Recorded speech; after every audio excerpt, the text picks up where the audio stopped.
Bonsoir, je suis ravie de vous retrouver pour ce nouveau numéro de votre émission Notre fonction publique, moderne et performante au service de tous. Votre magazine dédié à la fonction publique. Tout au long de ce mois de décembre, nous vous proposerons une série d'émissions spéciales consacrées au bilan des activités du ministère d'État, ministère de la fonction publique et de la modernisation de l'administration. Aujourd'hui, nous sommes avec M. Ninagafol Soro, directeur général de la fonction publique. Monsieur le directeur général, bonsoir. Bonsoir, madame. Merci de nous recevoir pour cette émission spéciale dont l'objet portera sur le bilan des activités au titre de la fonction publique. Dites-nous, monsieur le directeur général, quels ont été les axes prioritaires de vos activités au titre de la fonction publique pour l'année 2024? Bien, merci beaucoup, madame, pour l'opportunité que vous nous donnez de faire ce bilan. Alors, les axes prioritaires, il faut les rechercher dans la feuille de route que madame le ministre d'État, nous a donnée en début d'année, ce que nous appelons la lettre de mission. Donc, c'est une lettre de mission que nous avons reçue qui comporte 6 points. Donc, ce sont les 6 axes prioritaires qui concernent la coordination des activités et des charges inscrites dans les lettres de mission des directions centrales relevant de la Direction générale de la fonction publique. Il y en a 5 directions centrales. Le deuxième niveau, c'est la coordination des activités des directions des ressources humaines des ministères, puisque chaque ministère a un directeur des ressources humaines, dont le DG de la fonction publique est chargé de coordonner les activités. Le troisième niveau concerne l'audit des effectifs de la fonction publique. Le quatrième niveau, c'est la vulgarisation du statut général de la fonction publique. Puisqu'en fin d'année 2023, on a eu un nouveau statut général et il nous revenait, nous, en tant que direction générale de la fonction publique, de mettre en œuvre un mécanisme de vulgarisation de ce nouveau texte. Au niveau donc du cinquième niveau d'activité, c'est le renforcement de la coordination de la lutte contre les faux diplômes. Donc, vraiment renforcer l'authentification des diplômes fournis par les candidats à nos concours et par les fonctionnaires qui veulent faire une promotion.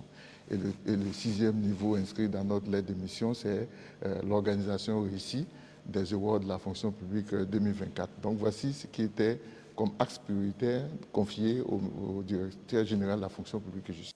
D'accord. Alors, pour ce qui concerne les concours, quel bilan pouvez-vous faire de l'organisation globale?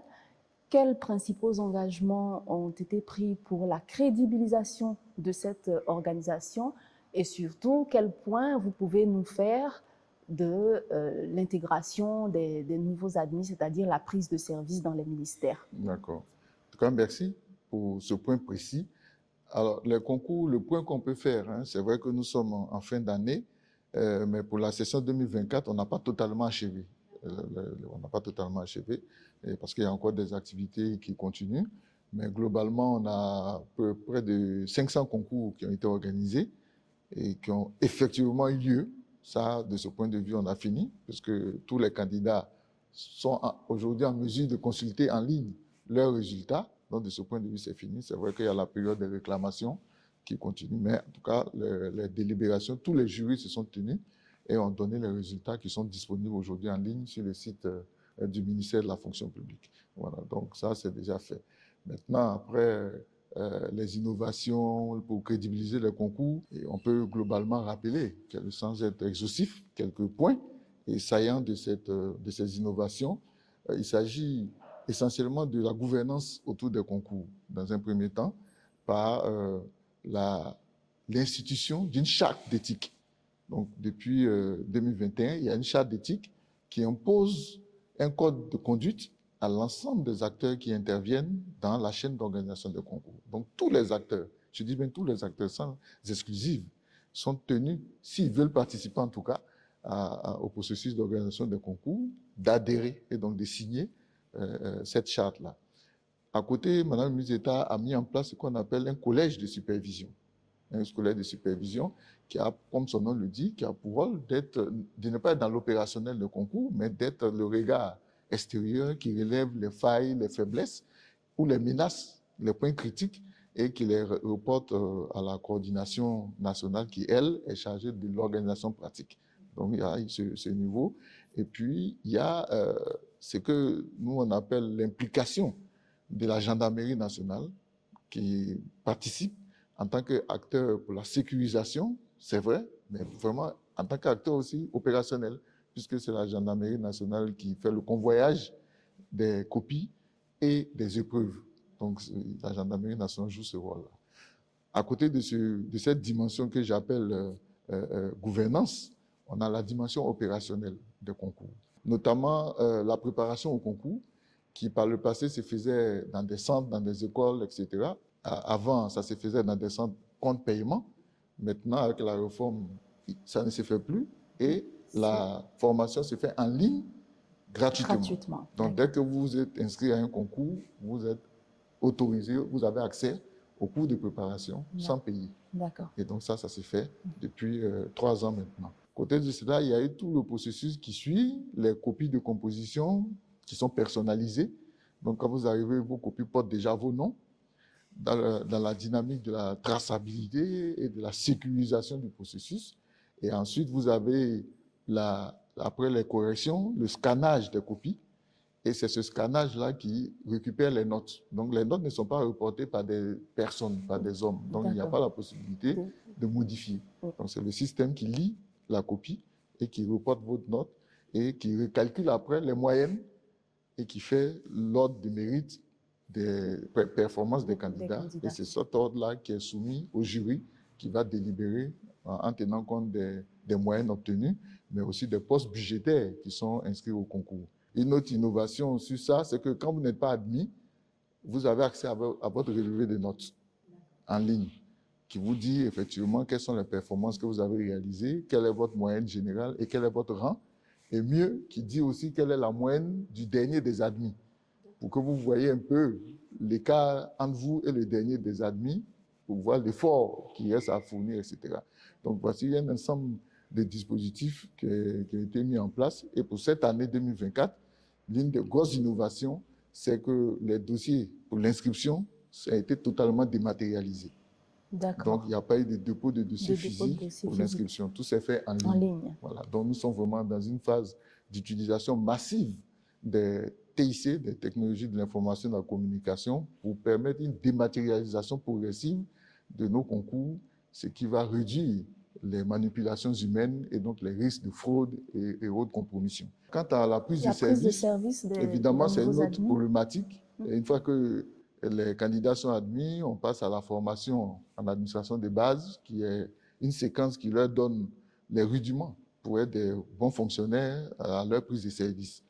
La prise de service, elle se fait dans les ministères.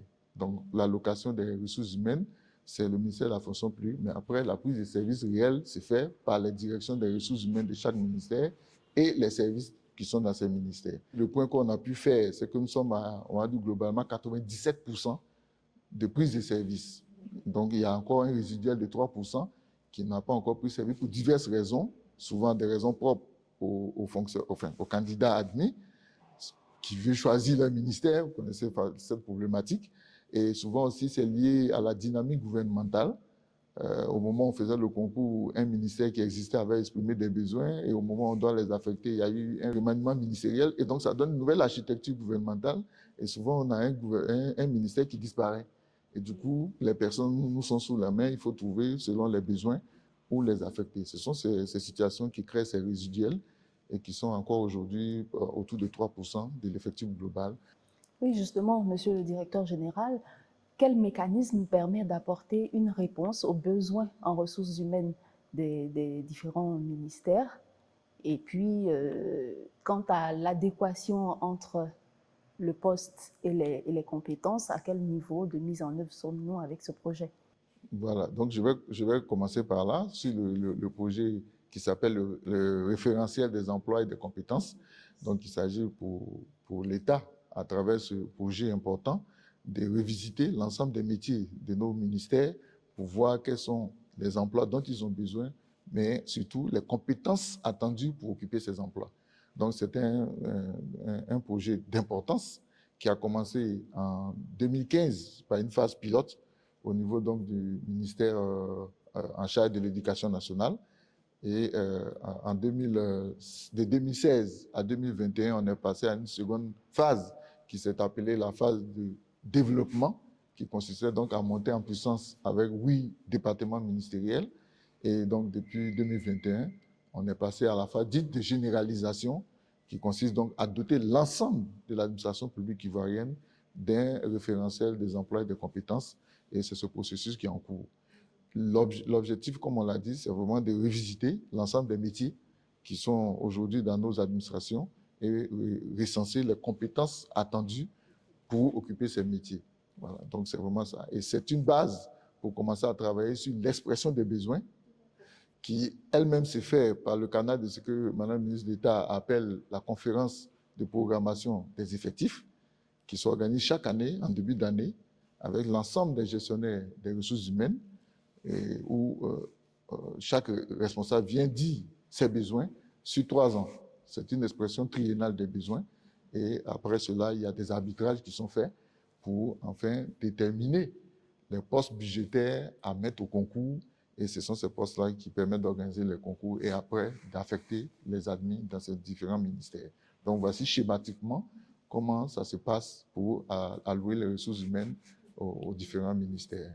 D'accord. Alors, la question des concours renvoie bien souvent à la problématique de l'authenticité des diplômes. Si des efforts considérables sont faits par le ministère d'État, ministère de la fonction publique et de la modernisation de l'administration pour juguler ce phénomène, il subsiste tout de même encore, ça et là, quelques manquements. Que prévoit l'institution pour régler cette question des faux diplômes? C'est une excellente question, mais une question qui touche à une dimension de l'éthique dans notre administration, dans la société en général, puisque c'est un phénomène qui n'est pas seulement de l'administration, c'est la question de la fraude documentaire, c'est un phénomène social, et qui est mondial d'ailleurs, qui n'est pas propre à la Côte d'Ivoire. Mais pour nous, en tant que ministère chargé de sélectionner les meilleurs agents ou les meilleurs candidats à nos concours pour les mettre à la disposition de nos services publics, il est important que nous soyons rassurés que les documents qui nous sont présentés sont des documents authentiques, à commencer par les diplômes. Alors, il est malheureux de constater que certains de nos concitoyens se livrent à de la manipulation sur ces documents-là, qui sont des preuves ou des postulats de leurs compétences. Et sur la base de cette manipulation, ils arrivent des fois, malheureusement, à tromper la vigilance de l'administration et à se faire déclarer admis à des concours, alors même qu'ils n'ont pas effectivement le diplôme. Nous nous battons contre ce phénomène. Sur instruction de Mme la ministre d'État, beaucoup de choses ont été faites. Nous travaillons en liaison avec l'ensemble des acteurs de l'écosystème académique et universitaire qui délivrent des diplômes, que ce soit donc des diplômes d'État ou des diplômes par les écoles. Nous avons des liaisons fonctionnelles avec ces structures pour qu'en temps réel, nous puissions leur envoyer les documents qui nous sont présentés et qui ont la présomption de bons documents, mais dont nous voulons nous assurer de l'authenticité. S'ils nous répondent que c'est un document authentique, alors la personne est traitée conformément à nos protocoles. Dans le cas contraire, c'est un dossier qui est considéré comme un faux et la personne est recalée et puis on saisit le procureur de la République parce que peut-être ce que les Ivoiriens ignorent, c'est que faire du faux est une infraction pénale. Tout à fait. Donc, elle est sanctionnée par le code pénal et donc le procureur de la République peut s'auto-saisir ou peut être saisi en raison donc de cette infraction. Donc, c'est ce que nous faisons et nous allons continuer. Sur instruction de Mme la ministre d'État, nous continuons. Nous travaillons à accélérer parce que le défi qui se pose sur cette question, c'est le défi de la rapidité. C'est ce défi-là que nous allons essayer de relever sur l'année 2025.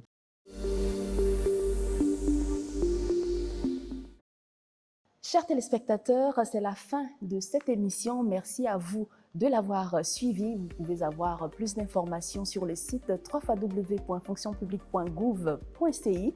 Rendez-vous mercredi prochain pour un nouveau numéro de votre émission Notre fonction publique, moderne et performante, au service de tous. Bonsoir.